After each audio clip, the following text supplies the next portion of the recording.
जय श्री राम। परिवार प्रबोधन पंजाब की तरफ से जो रामायण को जानो कि पहला मंगल संवाद बालकांड का आज चौथा दिन है, जिसके बीच में श्रीमान राजेश गौतम जी आरसीएफ से हम सबको भगवान के इस धरती पर अवतार लेने का कारण हम सबको बताएंगे कि कितनी तपस्या मनु जी ने की, किस प्रकार से भगवान ने उनको वरदान दिया और बाद में राजा दशरथ और कौशल्या माता के रूप में वह भगवान के माता पिता बने। उसका विस्तृत हम सबको जानकारी देने के लिए आज के इस मंगल संवाद के कार्यक्रम में श्रीमान शिव गौतम जी, जो कि आरसीएफ में अकाउंट्स का काम देखते हैं, बड़े ऑफिसर हैं और बहुत ही ज्ञाता हैं, मैं उनसे प्रार्थना करता हूं कि आज का अपना वक्तव्य प्रारंभ करें। जय श्री राम। राम राम जी। श्री गणेशाय नमः, श्री कमलापतये नमः, श्री जानकी वल्लभो विजयते। भगवती और भगवान का स्मरण करते हुए मैं अपनी बात को शुरू करता हूँ कि राम जन्म के हेतु अनेका, भगवान के अवतरण के अनेक कारण होते हैं। भगवान के अवतार का केवल एक कारण नहीं होता है, उसके अनेक ही कारण होते हैं। कल्प भेद अति चरित सुहावा। अलग अलग कल्पों में भगवान के चरित्र अलग अलग होते हैं और प्रत्येक कल्प में भगवान सुंदर लीलाएं करते हैं और जब अवतार लेते हैं तो नाना प्रकार की सुंदर लीलाओं से जगत को मोहित करते हैं और उन लीलाओं को हम कलयुगी जीव जो समझें और समझने का प्रयास करें तो वो लीलाएं हमारे लिए बहुत ही उत्तम और श्रेष्ठ हो सकती हैं। भगवान के उनके जो कारण है उसमें बहुत कुछ निहितार्थ है। इसी के संबंध में भगवान शिव और यज्ञवल्क्य जी भारद्वाज जी से कहते हैं कि देवताओं को प्रसन्न करने के लिए और सज्जनों को सुख देने वाले प्रभु और पृथ्वी का के भार का हरण करने वाले भगवान ने एक कल्प में इस धरती पर मनुष्य का अवतार लिया था। हरि अनंत हरि कथा अनंता, कहत सुनत बहुविधि सब संता। भगवान भगवती से कहते हैं कि हरि अनंत है, परंतु हरि की कथा उससे भी ज्यादा अनंत है, उसका कोई पार नहीं पा सकता है। और संत लोग उस कथा को अपने अपने मुखारबंद से, अपने अपने ढंग से, अपने अपने तरह से कहते हैं। और भगवान का जो चरित्र है, भगवान का जो सुंदर चरित्र है, वो करोड़ों कल्पों में भी नहीं गाया जा सकता है। यह प्रसंग मैं कहा भवानी,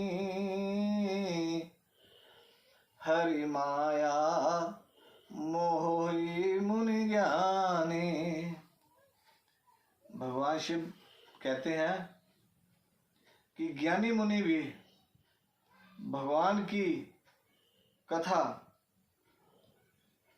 को नहीं कह सकते और उनकी माया से मोहित हो जाते हैं। प्रभु लीलामय है और शरणागत वत्सल भी हैं। शरण में आए हुए का हित करने वाले भगवान सेवा और भाव से प्राप्त होने में बहुत ही सुलभ और सरल हैं और दुखों प्राणी मात्र के दुखों का हरण करने वाले हैं। भगवान के अवतरण के लिए एक बार स्वयंभू मनु और उनकी धर्मपत्नी देवी शत्रुपा भगवान की तपस्या करते हैं। उन दोनों का तप और चरित्र अनंत उच्च कोटि का है और उसकी वजह से भगवान को उनके समक्ष आना ही पड़ता है। स्वयंभू मनु और उनकी पत्नी देवी शत्रुपा, जिनसे मनुष्यों की यह अनुपम सृष्टि प्रारंभ हुई, इन दोनों पति पत्नी के धर्म और आचरण बहुत ही अच्छे हैं। आज भी वेद जिनकी मर्यादा का गान करते हैं, क्योंकि उनके विषय में तो भगवान वेद भी ये घोष करते हैं कि मनुर्भव, यानी मनुष्यों के लिए यह आदेश है कि वे मनु के मार्ग का अनुसरण करें। राजा उत्तानपाद के 2 पुत्र थे।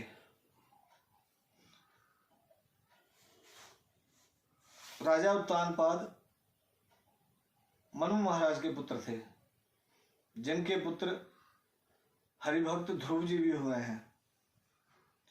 उन मनु जी के छोटे पुत्र का नाम प्रियव्रत था, जिनकी प्रशंसा वेद और पुराण भी गाते हैं। देवहूति उनकी कन्या थी, जो कि महर्षि कर्दम मुनि की प्यारी पत्नी हुई थी और जिन्होंने आदिदेव दीनों पर दया करने वाले समर्थ एवं भगवान कपिल को भी गर्भ में धारण किया था। पुराणों में इनको अग्नि का अवतार भी कहा जाता है, जो कि ब्रह्मा जी के मानस पुत्र भी हैं। महर्षि कर्दम और देवहूति से उनकी उत्पत्ति मानी गई है। बाद में इन्होंने अपनी माता को सांख्य ज्ञान का उपदेश भी दिया, जिसका वर्णन श्रीमद् भागवत के 3 स्कंद में मिलता है। होई न विषय विराग भवत बसत न चौथपन। घर में रहते हुए महाराज मनु को बुढ़ापा आ गया था, परंतु विषयों की आसक्ति, पुत्र, प्रजा, सत्ता और राज वैभव का मोह जीव को वैराग्य नहीं लेने देता। इस बात को सोचकर महाराज मनु को बड़ा दुख होता था और कि श्री हरि के भक्ति के बिना मेरा ये जीवन यूं ही व्यर्थ चला जाएगा। इसी हेतु से अपने पुत्र को जबरदस्ती राज्य का दायित्व संभालकर अपनी पत्नी देवी शत्रुपा सहित वो हरि भजन के लिए वन को गमन कर गए। अत्यंत पवित्र और साधकों को सिद्धि देने वाले तीर्थों में सर्वश्रेष्ठ नैमिषारण्य तीर्थ, जहाँ मुनियों और सिद्धों का समूह हरि भक्ति में लीन रहता है, महाराज मनु हृदय से हर्षित होकर पत्नी सहित वहीं चल दिए। याज्ञवल्क्य जी भारद्वाज जी से कहते हैं कि धीर बुद्धि वाले और गंभीर आचरण वाले वो राजा रानी यानी गृहस्थ होते हुए भी वे दोनों तपस्वियों के मार्ग पर जाते हुए ऐसे सुशोभित हो रहे थे मानो ज्ञान और भक्ति ने शरीर धारण कर लिया हो। और इसका मतलब ये भी है कि हमें हर कार्य से पहले भगवान की आराधना करनी चाहिए, ताकि हर कार्य कल्याणकारी हो और विश्व कल्याण का हेतु बने। जिस कार्य के मूल में तपस्या और परमार्थ समाहित होता है, निश्चित रूप से ही वो कार्य विश्व कल्याण का साधन बनता है। तीर्थ क्षेत्र में ऋषियों और मुनियों ने उनका अभिवादन किया, अभिनंदन किया और उनको अनेक तीर्थों और पवित्र नदियों का भ्रमण करवाया। इसके बाद महाराज मनु ने तप शुरू किया। हजारों वर्षों तक तप करते हुए उनका शरीर अत्यंत ही दुर्बल हो गया था। वे मुनियों के वस्त्र धारण करते थे और संतों के समाज में नित्य पुराण आदि कथाएं सुनते थे। 12 अक्षर मंत्र पुनि जप ही सहित अनुराग। कहते हैं कि 12 मंत्र, जिसको ओम नमो भगवते वासुदेवाय, इस मंत्र को प्रेम सहित वो हजारों वर्षों तक वो जपते रहे। भगवान वासुदेव के चरण कमलों में हमेशा उनकी प्रीति बनी रही और उनका मन भगवान वासुदेव के चरणों में लग गया था। परमार्थवादी ब्रह्मज्ञानी तत्ववेदा लोग जिनका चिंतन किया करते हैं, जिन्हें वेद नेति नेति कहकर पुकारते हैं, जो आनंद स्वरूप उपाधि रहित और अनुपम है एवं जिनके अंश से शिव ब्रह्मा और विष्णु भगवान प्रकट होते हैं, इसी भाव के साथ वो दोनों उन पारब्रह्म परमेश्वर की प्राप्ति के लिए कठिन तप में लीन रहे। उनके तप का तेज इतना था कि कई बार, अनेकों बार ब्रह्मा, विष्णु और महेश को धरती पर उनके समक्ष आना पड़ा और उनसे अगर अनुनय करना पड़ा कि हे राजन, तुम्हारी जो भी सदिच्छा हो उसको कहो, हम उसे अवश्य पूरा करेंगे।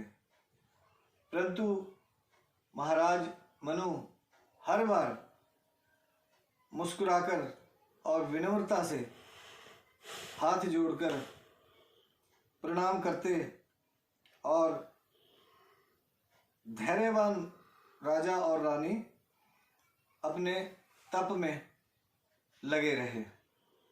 यद्यपि उनका शरीर हड्डियों का एकमात्र ढांचा ही रह गया था, परंतु फिर भी उनके मन में इसको लेकर कोई भी विषाद या पीड़ा नहीं थी, बल्कि हृदय में यही उमंग और अभिलाषा हुआ करती थी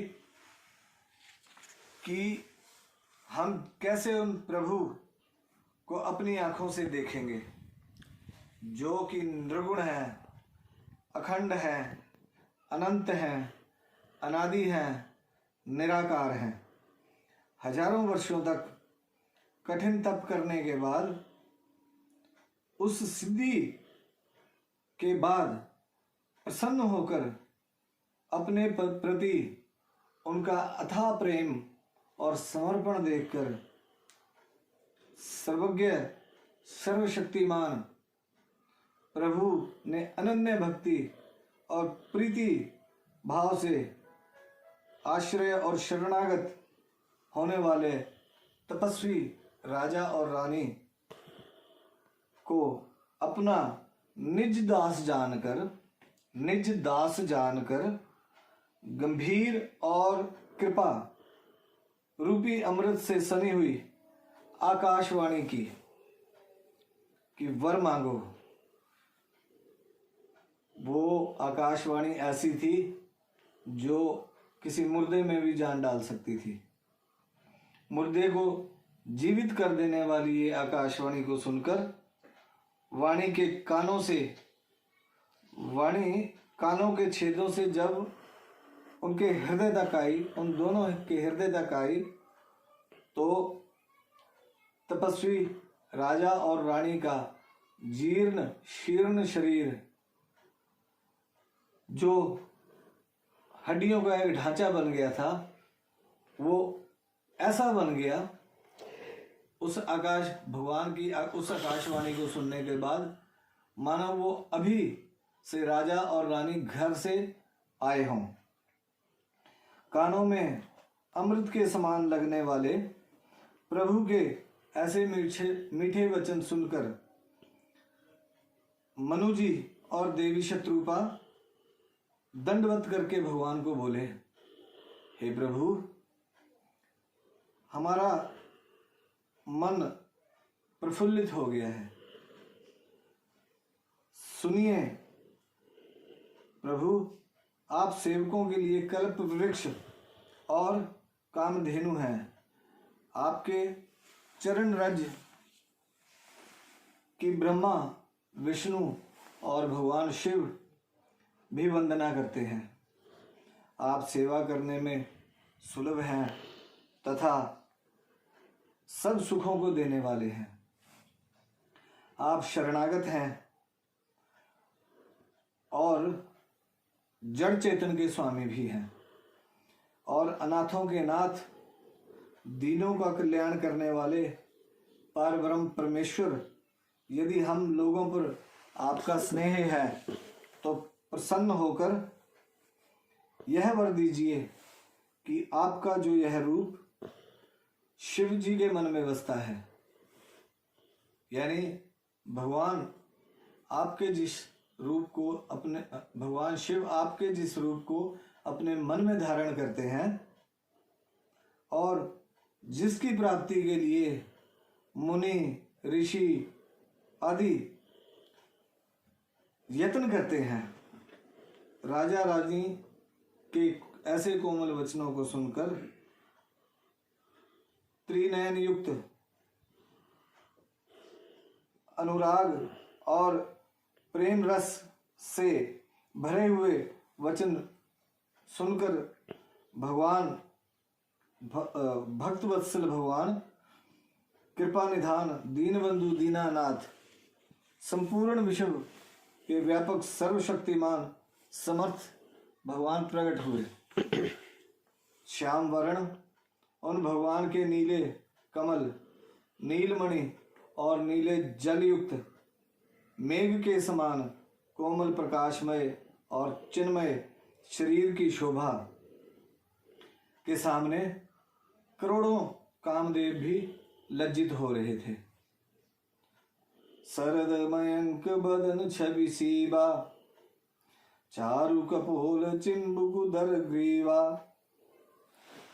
भगवान का मुख पूर्णिमा के चंद्रमा के समान उससे भी अधिक चमक रहा था। गला शंख के समान उतार चढ़ाव वाला था। लाल होठ, दांत और नाक अत्यंत सुंदर थे। हंसी चंद्रमा की किरणावली को नीचा दिखाने वाली थी। भगवान के उस श्याम वर्ण की पूरी छवि ऐसी सुंदर थी कि उसका मनोहर छवि का वर्णन करना भी अत्यंत ही मुश्किल है। शोभा के समुद्र श्री हरि के इस रूप को देखकर देवी शत्रुपा और महाराज मनु स्तब्ध रह गए और एक तक उस अनुपम रूप को आदर से निहारते रहे। आप और हम उस परमानंद की कल्पना करें जिसके अधिक वश में हो जाने के कारण भी उन्हें अपने शरीर की सुध और बुध नहीं रही और वह दोनों हाथ जोड़कर भगवान के सामने सीधे दंड के समान भूमि पर गिर पड़े। कृपा निधान भगवान ने उन्हें अपने दोनों हाथों से उठाया और उनके मस्तक को स्पर्श किया। बहुत ही प्रेम से भगवान के स्पर्श को प्राप्त होने पर,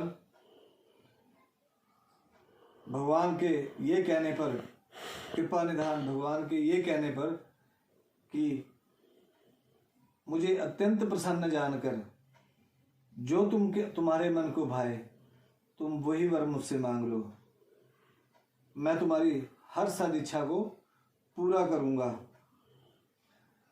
सुनि प्रभु वचन जोरि जुग पाने, धरि धीरज बोली मुनि मृद बानी।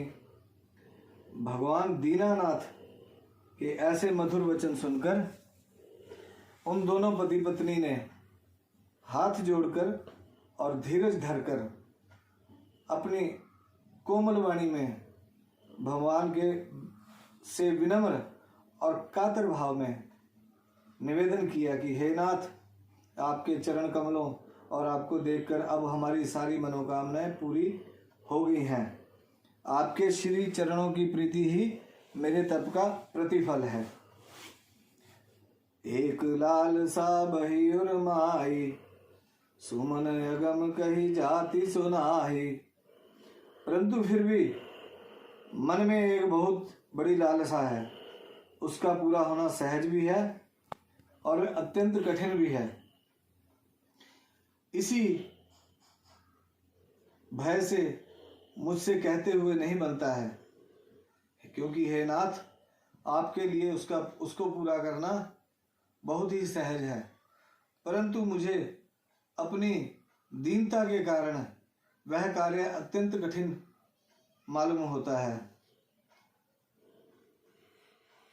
क्योंकि जैसे कोई दरिद्र कल्प वृक्ष को पाकर भी अधिक द्रव्य मांगने में संकोच करता है, क्योंकि वह उसके प्रभाव को नहीं जानता, वैसे ही मेरे हृदय में भी संशय हो रहा है। ऐसा कहकर राजा ने फिर विनम्रता से हाथ जोड़कर कहा कि हे राजन, हे नाथ। राजा ने हाथ जोड़कर कहा कि हे नाथ, आप सर्वज्ञ हैं, सर्वज्ञानी हैं, अंतर्यामी हैं, इसलिए उसे जानते ही हैं। मेरा वह मनोरथ पूर्ण कीजिए। तब भगवान ने कहा, हे राजन, संकोच छोड़ो और मुझसे मांगो। तुम्हें मैं ना दे सकूं ऐसा मेरे पास कोई भी कारण नहीं है, इसलिए संकोच छोड़कर तुम अपनी सदिच्छा को कहो, मैं उसे निश्चय ही पूरा करूंगा। ऐसा सुनकर राजा ने कहा, दानियों में शिरोमणि, हे कृपा निधान, हे नाथ, मैं अपने मन के सच्चे भाव को कहता हूं कि मैं आपके समान पुत्र चाहता हूं। आपसे भला क्या छिपाना, इसलिए मैं और मेरी पत्नी आपके समान तेजस्वी पुत्र की अभिलाषा करते हैं। देखी प्रीति सुनि बचने अमोले, एवमस्तु करुणानिधि बोले। राजा और रानी और उनकी अगाध प्रीति को अपने प्रति देख कर और उनके अमूल्य वचनों को सुनकर करुणा निधान भगवान बोले कि ऐसा ही होगा। हे राजन, मैं आपसे अपने समान दूसरा कहाँ जाकर खोजूं, परंतु आप निश्चिंत रहो, मैं अवश्य ही स्वयं तुम्हारा पुत्र बनूंगा।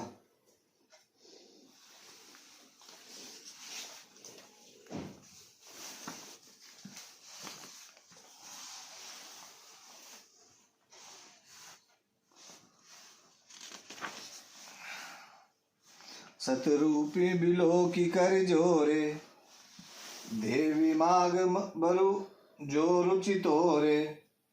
भगवती शत्रुपा ने हाथ जोड़कर भगवान से कहा। देवी शत्रुपा जो हाथ जोड़कर खड़ी थी, भगवान ने उनसे कहा कि हे देवी, आपकी भी जो सदिच्छा हो तुम भी वह मांग लो। तो देवी शत्रुपा ने कहा कि प्रभु, जो मेरे स्वामी ने की इच्छा है वही मेरी इच्छा है। ऐसा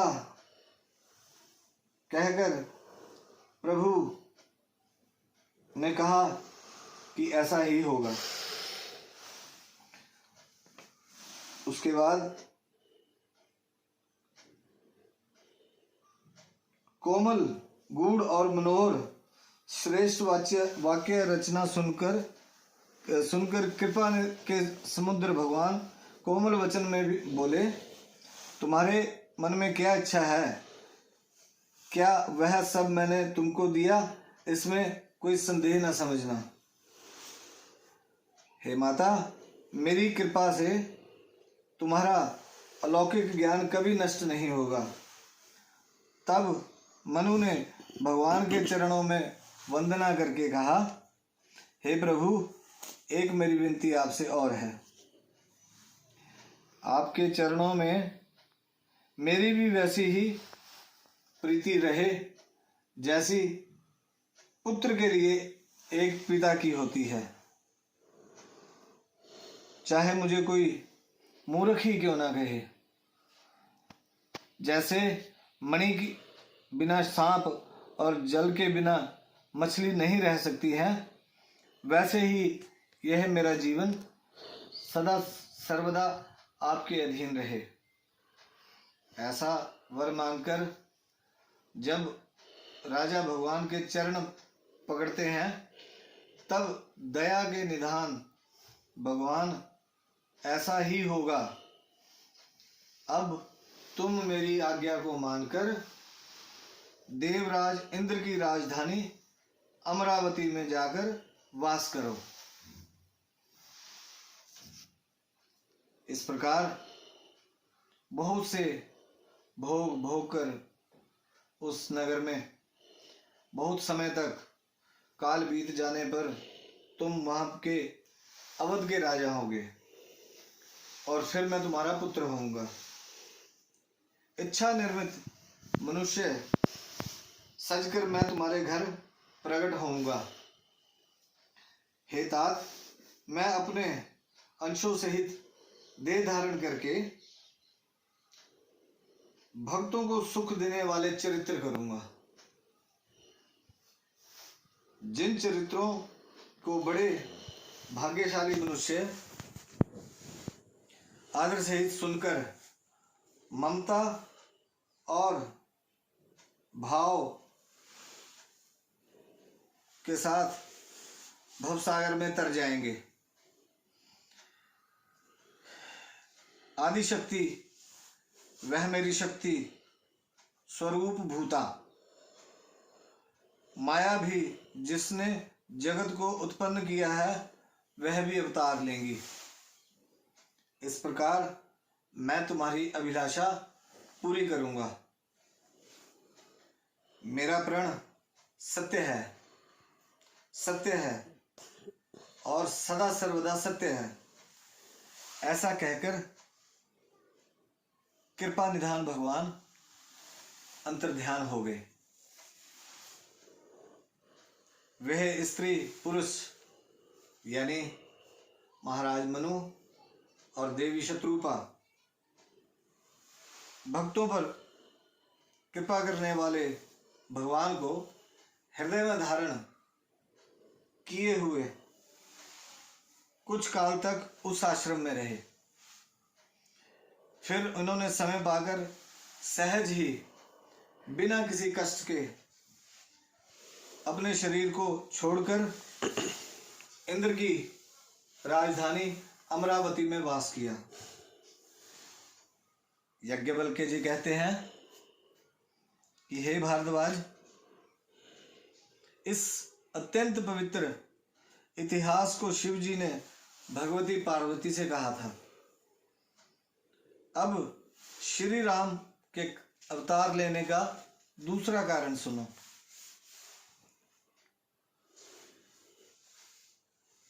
सुन मुनि कथा धुनीत पुनीत पुरानी, जो गिरिजा प्रभ प्रति शंभु बखानी।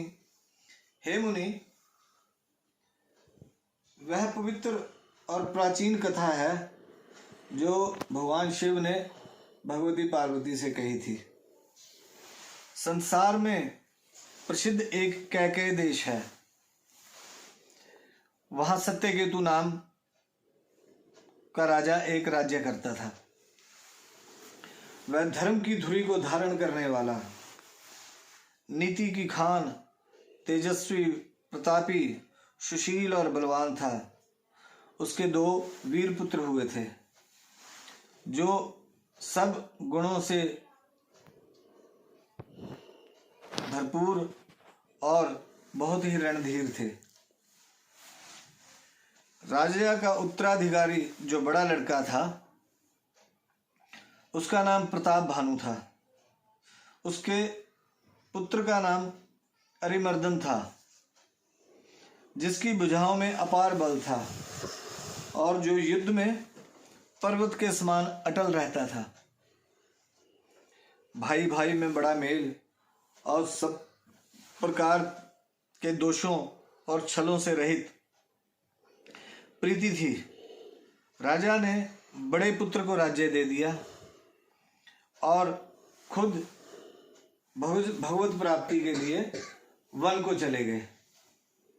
इस प्रकार जब प्रताप भानु राजा हुआ तो देश में उसकी दुहाई फिर गई और वेद में बताई हुई विधि के अनुसार उत्तम रीति से उसने प्रजा का पालन करना शुरू किया। उसके राज्य में पाप का कहीं भी लेश भी मात्र नहीं था। राजा का हित करने वाले और शुक्राचार्य के समान बुद्धिमान धर्म रुचि नामक उसका मंत्री था। इस प्रकार बुद्धिमान मंत्री और बलवान वीर भाई के साथ स्वयं को राजा भी बड़ा प्रतापी और रणधीर मानता था। साथ में अपार चतुरंगनी सेना थी जिसमें असंख्य वीर योद्धा थे। वे सब के सब रण में जूझ मरने वाले थे। अपनी सेना को देखकर राजा बहुत प्रसन्न था और धमाधम नगाड़े बजने लगे। दिग्विजय के लिए सेना से जाकर वह राजा शुभ दिन साधकर और डंका बजाकर चला। जहां तहां उसने बहुत सी लड़ाइयां लड़ी। उसने सब राजाओं को बलपूर्वक जीत लिया।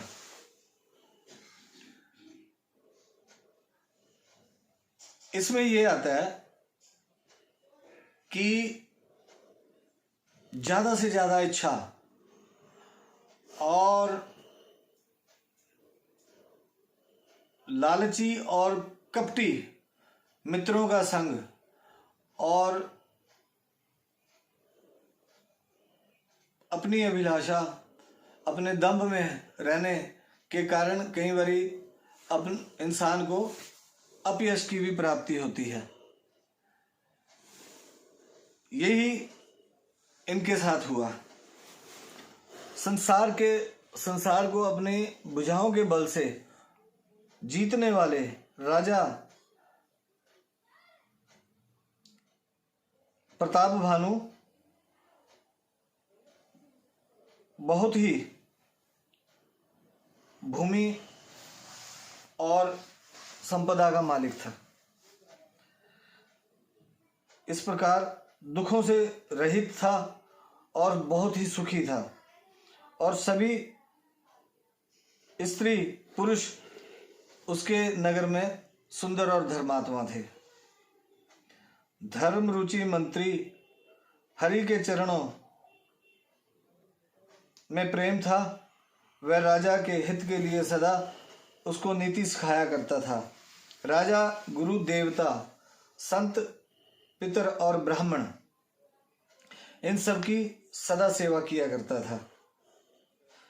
उसने बहुत सी बावलियां, कुएं, तालाब, फुलवाड़ियां, बगीचे आदि का निर्माण कराया।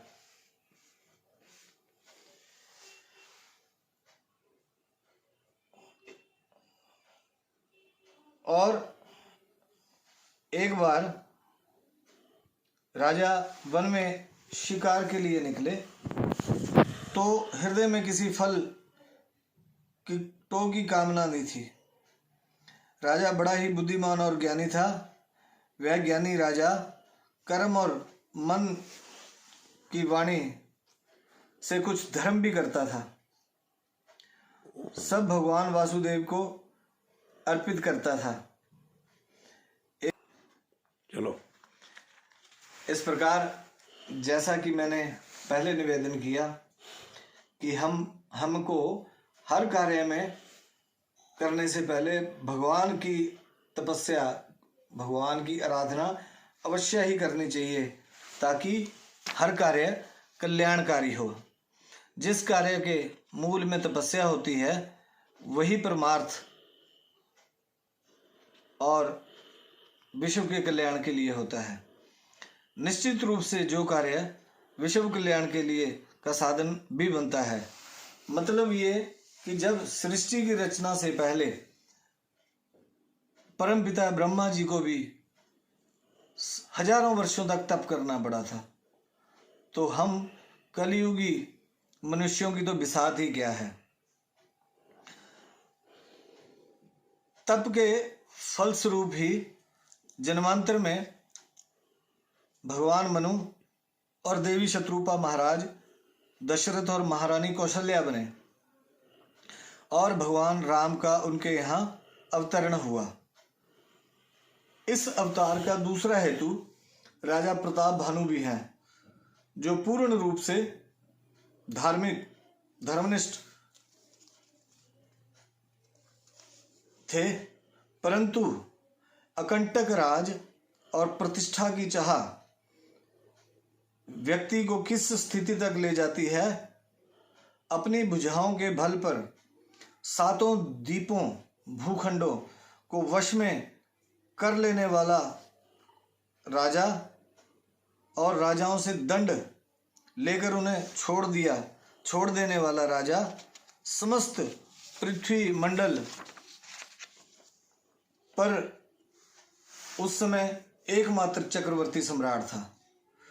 परंतु शक्ति संपन्न होते हुए भी छद्म साधु यानी गुरु के जाल में फंसकर और ब्राह्मणों के श्राप के कारण सर्वनाश की स्थिति में राजा प्रताप भानु को जाना पड़ा, और रावण, कुंभकर्ण जैसे देवताओं के जीवन को जीना पड़ा। उसके बाद देवी शत्रुपा जी को हाथ जोड़े देखकर भगवान ने कहा, हे देवी, तुम्हारी जो भी इच्छा हो सो वर मांग लो। देवी शत्रुपा ने हाथ जोड़कर बड़े ही मृद और विनम्र भाव से इस प्रकार, जैसे कि मैंने पहले निवेदन किया था कि राम जन्म के हेतु अनेका, राजा प्रताप भानु जो कालांतर में भगवान वासुदेव के परम भक्त थे, जब वो धरती पर उनका अत्याचार बढ़ गया चक्रवर्ती सम्राट बनने के बाद, और उन्होंने रावण और कुंभकर्ण, दोनों भाइयों ने रावण और कुंभकर्ण के रूप में धरती पर जन्म लिया, और उसके बाद एक राक्षस कुल में पैदा होने की वजह से जब धरती पर उनके अत्याचारों से त्राही त्राही माम करने लगी प्रजा, संत मुनिजन, ऋषि मुनि ब्राह्मण सब जब उनके अत्याचारों से त्रस्त हो गए, तो भगवती और भगवान ने इसलिए दोबारा अवतरण लिया कि जो उन्होंने महाराज मनु और देवी शत्रुपा से भी वचन दिया था कि मैं आपके घर पुत्र के रूप में जन्म लूंगा, क्योंकि ये दोनों राक्षस कालांतर में भगवान के परम भक्त थे, उनके उद्धार के लिए भी भगवान को अवतरण लेना पड़ा।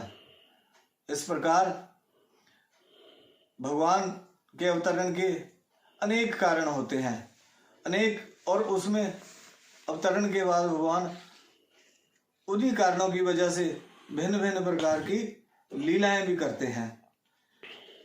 इसलिए जैसा कि आप सभी को पता है कि भगवान की लीलाओं का वर्णन हम सब ने अपने बुजुर्गों, ग्रंथों, रामलीलाओं के मंचन से देखा और सुना है। इस प्रकार बहुत सी कथाओं का वर्णन इस महान ग्रंथ में है। जैसा मैंने पहले भी निवेदन किया था कि भगवान की कथा अनंता है, उसका कोई अंत नहीं है, अथाह विशाल महासागर है ये भगवान की कथा। और एक घड़ी, पल, दिन, माह या वर्ष में इसमें इस महासागर में छुपे हुए हीरे मोती की खोज करना बहुत ही मुश्किल है। आज तक कोई भी विद्वान ये बात चुनौती से नहीं कह सका कि जो उसने कहा है राम कथा का वही अंतिम सत्य है। प्रस्तुत प्रसंग से हमें यह शिक्षा मिलती है कि भक्ति आराधन भी निष्काम भाव से और सर्वलोक के कल्याण और परमार्थ के लिए ही करना श्रेष्ठ है। उसके कर्म फल को भगवान पर छोड़ देना चाहिए, वही कल्याणकारी है। मैंने मनीषियों से ये बात सुनी है कि धरती माता भी ये कहती है कि मुझे पर्वत, सागर, पठार, वृक्षों का भार इतना पीड़ित नहीं करता है जितना मुझे ये बात पीड़ित करती है कि जीव जीव को कष्ट दे, जीव जीव का शोषण करे, जीव जीव को त्रास दे। इसलिए भगवान की भक्ति ही सर्वोत्तम है, भगवान की भक्ति ही सर्वोपरि है। अपनी बात को इतना कहते हुए मैं विराम देता हूँ। अगर कोई मुझसे गलत शब्द कहा गया हो तो मैं क्षमा प्रार्थी हूँ। श्री राम जय जय राम, श्री राम जय जय राम, श्री राम जय जय राम। यदि हम किसी का भला नहीं कर सकें तो हम किसी को दुख नहीं देना चाहिए। सुख नहीं दे सकते तो दुख देने का अधिकार हमको नहीं है। हरिजेश गौतम जी की जो बात आई है अंत में, उससे हमको ऐसा लगता है जो रामायण का सार है, पर हित सम धर्म नहीं भाई, पर पीड़ा सम नहीं यदि माई। भाई पर हित, दूसरों का भला करने के समान कोई धर्म नहीं है, और दूसरे को कष्ट देने से बड़ा कोई पाप नहीं है। इसलिए आज का जो सार है, हम सबको, माताओं बहनों को खास तौर पे ये शिक्षा लेनी पड़ेगी कि यदि हम भी कुछ प्राप्त करना चाहते हैं, भगवान जैसा पुत्र प्राप्त करना चाहते हैं, हमको भी जब तब करना ही पड़ेगा। श्री राम जय राम, जय जय राम।